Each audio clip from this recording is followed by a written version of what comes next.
నేను ఫోటో తీయలేవు, పురుషుడు కాదు, నేను అంటే మనసుగానే ఏదైనా స్త్రీ కాదు, ఇట్లా కాదు, నపుంసకుడు కాదు. అప్పుడు నేనంటే ఎలా ఉంది? నేను ఉనికితో ఉంది. ఇంకా ఎలా ఉంది? అనుభవంతో ఉంది. అంటే అనుభవంతో ఉనికితో ఉన్న నేను ఎలా ఉంది? గమనించే లక్షణంతో సాక్షిగాను, తెలుసుకునే లక్షణంతో తెలివిగాను, గుర్తించే లక్షణంతో జ్ఞాపకంగాను, భావించే లక్షణంతో భావంతో గాను, శబ్దంతోను నేను ఉన్నానని నేనుకే స్వయంగా స్వామి ఉంది. అంటే నీకు నీ శరీరం ఎలా ఉంది అంటే, నా శరీరం ముక్కు, కన్ను, కాళ్ళు, చేతులతో ఉన్నది. లోపల ఊపిరి చేతులు, కిడ్నీస్, చెస్ట్ అన్నీ ఉన్నాయి, రక్తం ఉంది, అన్నీ ఉన్నాయి. అవి కంటితో చూసా లేకపోయినా చూసా, ఏదో సందర్భంలో జారిపడ్డావు, రక్తం ఉంది. మరి వీరికన్నా లేదు, ఉమ్మేస్తే పురుగులు పడతాయి. కాబట్టి జీవమయంగా ఉన్న నీ యొక్క సృష్టికి, మానవ సృష్టికి అంతరాయం లేదు. కుక్క సాటి కుక్కనే కలిసినప్పుడు అది ఎర్రగా ఉన్నా, తెల్లగా ఉన్నా, నల్లగా ఉన్నా ఆ కలవటానికి ప్రతిబంధకం కాదుగా. నెక్స్ట్ ఆ బీరకణం పుట్టినప్పుడు కుక్క పిల్లలు పుట్టడానికి కుక్కలో ఉన్నట్టు జీవరాశి అడ్డు రాలేదుగా. అంటే మనిషిని పుట్టిస్తున్నాడు న్యాచురల్గా జీవితం, సెక్స్తో, కామంతో.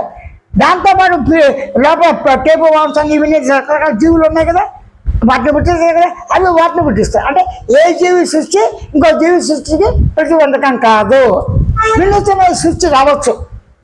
తోడేలు ఇంకో దాంతో కలిస్తే యాక్సిడెంట్ అవి పుట్టింది అంటారు, నాకైతే అనుభవం లేదు. అలాగే గుర్రంతో ఇంకో చిన్న పుట్టి గుర్రం, పెద్ద గుర్రం, గాజ ఇవన్నీ సంక్రం. అలాగే మనిషి కూడా సంక్రం చేస్తున్నాడుగా. అంటే జాతీయ మత కూడా భేదం కాకుండా ఒక మనిషి ఇంకో మనిషితో కూర్చే మనిషే పుడతాడు. ఒక బద్దెంతో ఇంకో బంధంతో కలిస్తే ప్రజల్లో అయితే కొంచెం మారుతుంది, అంతే కదా. దీన్ని బట్టి ఏంటి? సృష్టి పరిణామంలో తన జీవ పరిణామాన్ని పోల్చరాదు, అవసరం లేదు. కారణం ఏంటి? పంచభూతాలతో ప్రకృతి అంతా నా శరీరంలో నేనుగానే ఉన్నాను. అలా లేకపోతే పంచభూతాలు లేకుండా శరీరం ఉందా? ఆకాశం, వాయువు, అగ్ని, జలము, భూమి ఈ 5 లేకుండా శరీరం ఉందా? లేదు. మనసు, బుద్ధి, చిత్తము, అహంకారం లేకుండా శరీరం ఉందా? అది లేదు. రక్త మాంసాలతో, నరాలతో, ఎముకలతో, మధ్య ఆ యొక్క కొవ్వు, ఈ సప్తధాతులతో అన్నీ ఉన్నాయి కదా, నువ్వు చూసావు కదా. కాబట్టి ఉన్నాయి. ఇవన్నీ కలిసి అనురూపంగా ఉంటుంది చేత అంత అనుమయంగా శరీరమే.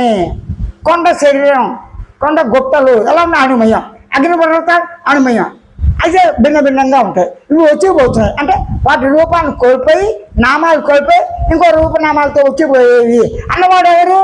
నేనే. అయితే నేనే వచ్చిపోయేవాడినా? మీ అనుభవంలో చూసుకోండి.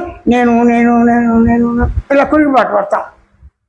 ఆ నేను ఎట్లుంటే అనుకోవటం, నేను నాకు ఆకలిస్తుంది, రేపు వెళ్ళాలి, ఆకలిస్తుంది, రేపు లేవాలి పొద్దునే అనుకుని నిద్ర అవటం అవుతుంది. అదే ధ్యానం చేశారనుకోండి, అప్పుడు దేవుడు ఉన్నాడు అని ధ్యానం చేస్తే ఏమవుతుంది? ఆ ధ్యానం చేసేవాడు నేనేగా. ఆ నేను చెప్ప కామైపోయి ఓ తన్మయత్వం, ఓ మనస్సు లేని స్థితి, ఒక భావం లేని స్థితి.